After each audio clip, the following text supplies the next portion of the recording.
second.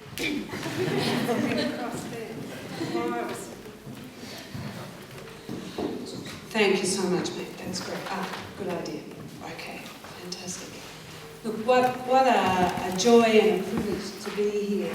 It's incredible. I'm usually working in Geneva, where Hannah came just last year. It must have been. Was it Hannah? What did you to meet with the committee that looks after the UN's Convention on the Rights of the Child. And people like Hannah and the gorgeous Sophie and Harris, who I'm just meeting now, those three young people are fantastic examples of everything that you are, including these wonderful voices that we just saw and heard on the film. This is about leadership. What an honour to be here, and with important adults joining us as well, including ministers, senior public servants, other leaders, Commissioner on the Rights of the Child. I mean, all these people coming together to listen to you and to be part of that is just fantastic. So thank you so very much for the opportunity to bend your ear. Now, you're likely to get bored. I know I'm boring, and I get bored myself with being myself, but I haven't figured out how to cure that just yet. I did want to talk to you a bit about why it matters so much that you are meeting as members of the Children's Parliament. And I wanted to tell you a little bit about why I reckon that matters far beyond the borders of Scotland. But I want to start where I reckon we should end, which is by thanking you. I want to thank you for recognising that children too are rights holders. Thank you for recognising their rights, your rights, like all human rights, are not about what we like and dislike. They're important matters of law. This is about the law. And that law puts obligations on governments all over the world that makes it their business to look after your rights. Thank you for getting that human rights are verbs.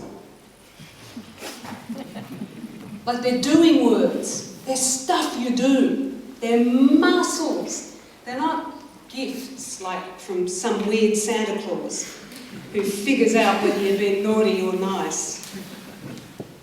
As we heard on the video, they are things we are all born with.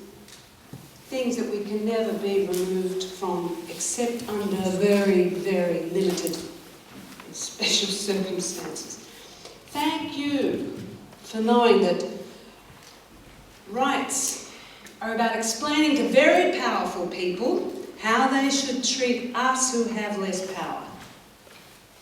It's about putting limits around the powerful and making the powerful accountable for how they make us feel, for how they make us experience things, for how they provide us with what we need to flourish. So thank you for being here for the 5th time as members of the Children's Parliament of Scotland. I don't know if you realise it, but you're leading, and you are leaders of world standing. You might know it, but the impact of your work is felt by children in places thousands of miles away. Did you know that you helped inspire the establishment of the Pakistan Children Advocacy Network? In Pakistan. That's why it's called the Pakistan. You helped motivate the Inter-American Institute of Children and Adolescents. That's the North and the South Americas, not just Mr. Trump's version of the US. But you helped inspire that group of countries to adopt a declaration that recognises children and young people as human rights defenders, as people who have every right to stand up, to demand and to march for their rights. You even encouraged a country called Moldova, it's in the European Union, to to establish a child rights information centre. You and these wonderful adults in their glaring green t-shirts who are helping you, but you and those wonderful adults are making a difference that's felt far beyond this room, far beyond the borders of Scotland, way beyond the United Kingdom, and thank you for it. You're helping put Scotland on the map. Physical punishment of children, spanking, it's being banned. The voting age has been lowered.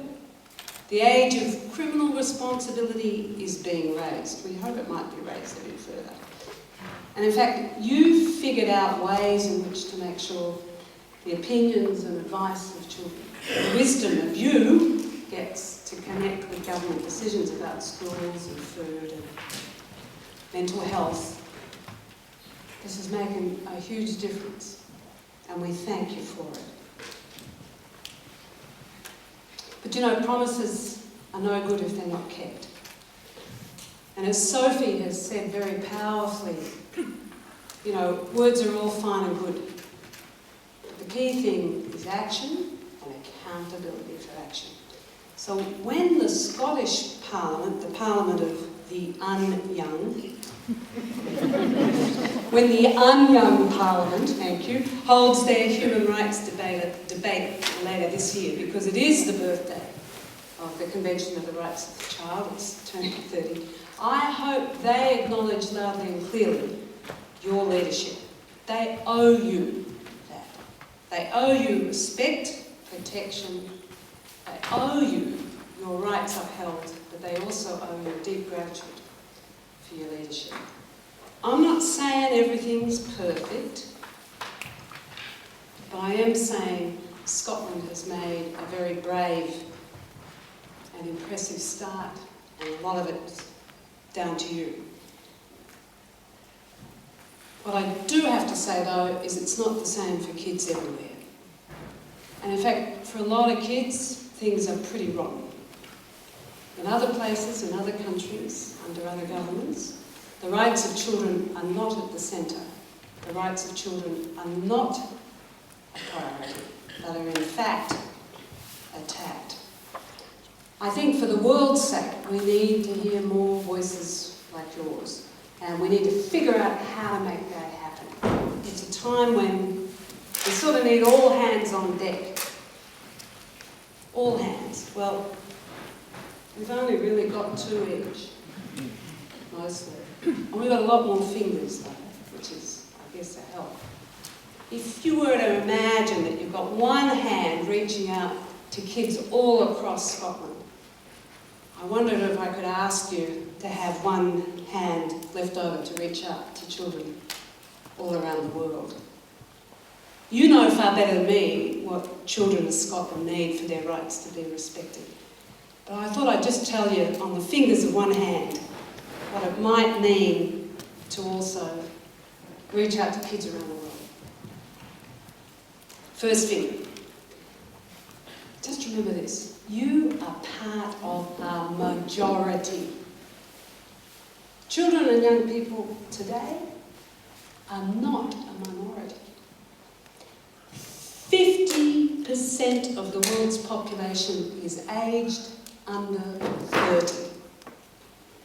You, and you will be for some time still, part of the majority of people alive today. This is one of the greatest achievements in human history because, how's it come about? Well, women are not dying from preventable causes in birth, as once they did. More babies are surviving their first 1,000 days, not dying at the same rates as they were even 10, 15 years ago. You know, more babies are surviving into childhood to thrive. More girls are going to school. More adolescents are staying in secondary education. And more respect is being given to children's rights. That is saving lives. This is life-saving work you're doing. And it's produced the largest population of young people and children the world has ever seen in history. And yet, you know what the median age of parliamentarians is? Anybody? 53. Across the world's parliaments, less than 2% of members of parliaments are aged under 30. Less than 2%. So just, it's your right to participate, and here you are on the journey towards public representation. But it's our wrong, as older people, that you should have to wait, 40 years before you can formally contribute to decision making? That's not cool. Remember, you are a majority, not a minority, and that should count in democracy, firstly. So, on to the second finger. And this is something that is a commitment adults must make. Your experience has got to matter much more. Your worries, your concerns, they've got to become much more visible.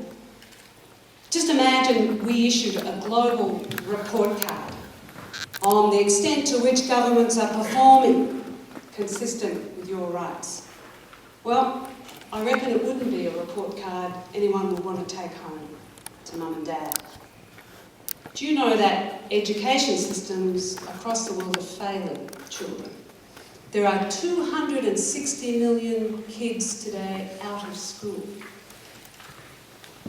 The sad thing about that huge number is that it's mainly the kids who have the least who are deprived of education. Those living in conflict, in real crises, where war has destroyed the schools and the education infrastructure, their kids living in poverty, children who are refugees and are migrants, across the world. Kids are more prone to be victims of violence than adults are. Kids are more prone, between childhood and adulthood, while adolescents, to be victims of crime than adults. That is not okay.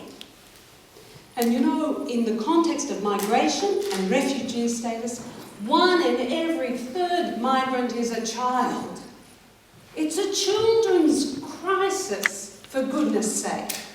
And when we talk about migrants being rejected at our borders, when we talk about large numbers of people fleeing, running from war, from poverty, from climate change, from the impacts on their farming land, of drought and of desert encroaching on land that was once fertile, when we talk about those things in our newspapers and on our radios, we are talking about children. It's just that we don't name it that way.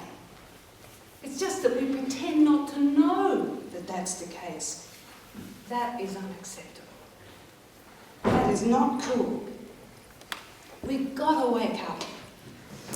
It's time adults woke up to what it means to elevate the profile and understanding of what children's experience is. Do you know that of all the children alive today, about 80% of children are living in the poorest of countries, with the least access to opportunities. The median age, which is a way of describing, 50% of the population under this age point and 50% over. The median age of Scotland is 42. Scotland's middle-aged. It's probably got a bad attitude. Adults in midlife crisis. I'm just saying. Do you know the median age of Uganda? 15. The median age of Niger? 15. The median age of every one of the world's poorest countries is the age of an adolescent. Globally, poverty and deprivation of opportunity is young, young, young. And that is not okay. That is unfair. That is discrimination. That is unacceptable. It's got to change. Which brings me, I'm on this 5 fingers hand, bear with me, it's too late for me to change it now. So I'm now at my little finger, and I was thinking about this business of being small, little. And I wanted to make the point that even little fingers matter. If you've ever broken a little finger, or tried to hold something without the benefit of your little finger, you'd know just how important this is. It strikes me that when the young speak about children, we more often speak about what kids don't do, can't do, don't know, need to know, and we speak a lot about how vulnerable children are. Well, actually, mostly children's vulnerabilities, whatever you say they may be, are the result of the decisions and behaviour of adults. There is nothing inherently, it's not like kids are somehow born with vulnerabilities. It's all about how we care for children. It's all about the failings of older people. And it's important that we push back on the idea that there's something inherently vulnerable about children. This is not true. There's something inherently improper, inadequate and insufficient about the behaviour and bad decisions of many adults. Children are not singularly, uniquely vulnerable any more than any of us are vulnerable in certain contexts. And maybe even more important, children are not only about what you don't know. Children do know things. It's time we talked about the competency and the strength of the small. Did you know an 11-year-old invented the popsicle? I'm not joking. Did you know a 12-year-old invented windsurfing? I'm telling you, it's pretty cool.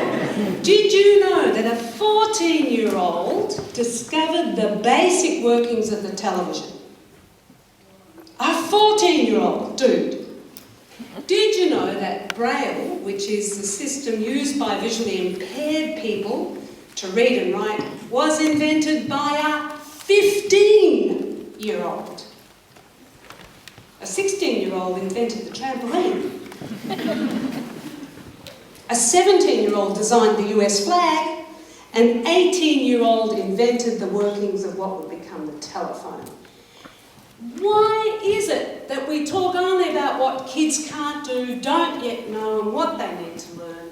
Why aren't we seeing children as competent, as skilled, as wise? And here's another thing. Do you know that for centuries, every single army sent to war has been built on the back of children? Why?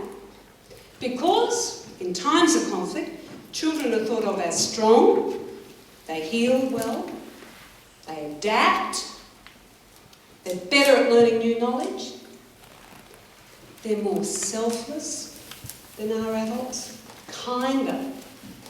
And from there came the logic that somehow it was okay for kids to be part of armies. I'm asking you, why is it that it was okay to see kids as competent in war and not okay to see kids as competent in peace?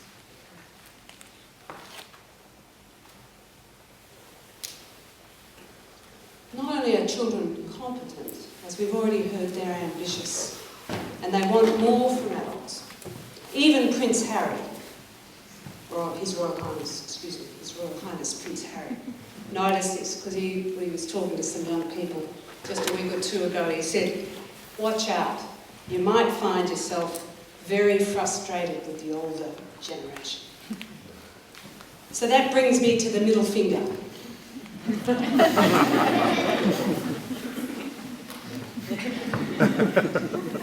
Now the thing about your middle finger, it's a very powerful instrument. In my experience, Using your middle finger can cause significant damage. It's got to be a serious offence. So it's best you use your middle fingers very wisely. That being said, what I think the middle finger of my five-fingered message reminds us is that the more we speak about the power of children, the more we have to speak about the problem of the non-young. It's not just a question of listening to children about children. It's a question of understanding what children experience from those of us who are no longer children. Let me read you this quote. It goes like this. It's from a non-young person, though. We live in a decaying age. Young people no longer respect their parents. They're rude, they're impatient. Some of them frequently inhabit taverns. I think that means a bar or a pub. It's not relevant to you. And young people have no self-control. That was written, words, on the wall of a tomb in Egypt from 6,000 years ago. Come on, that's just plain weird. What a strange thing that throughout history, somehow the non-young have chosen to look down upon the young. And yet, I can swear by this. I mean, I've only just met you, and I don't mean to be intrusive, but I can promise you that every single adult in this room was once a child. I know it's a bit audacious of me to claim that, but I'm pretty certain it's true. How is it that when we get into adulthood, we forget what it was like to be a child? What is that about? We forget how uncertain at times, how troubling, how scary it was to be growing up. On that journey from childhood to adulthood, we forget what it felt like to become ourselves, to emerge talented, with personality, with gender, to emerge intimate, desirous, hopeful. Could it be that our amnesia, our forgetfulness is just so deep that we don't even remember how it felt to be lonely, to lack confidence, to feel embarrassed, that we don't even remember what it felt like to feel shame mixed with fear, mixed with risk-taking? I'm telling you, across the world, it's the amnesia of adults that's making a mess of things and putting double standards in place on children and young people. You can be old enough to be pregnant, but too young to be trusted with comprehensive sexuality education or access to contraception. You can be old enough to get a sexually transmitted infection, but be too young to learn about how to prevent those things. You can be old enough to get married, but not old enough to vote. Look, a child's safe passage from childhood to adulthood is not a child's responsibility, it is an adult's responsibility. And it's time we started changing, insisting on changing the behaviour of the young, of governments, of schools, of hospitals and doctors, and of international actors. My own advice to you is watch out for the non-young. Don't let them meet on their own. Really. That brings me to the thumb. We have, at this 30th anniversary, is a rule of thumb. It's a guide, and it is the United Nations Convention on the Rights of the Child. We don't have to reinvent the standard. The standard exists. It's been tested and described the world over. We can trust on it.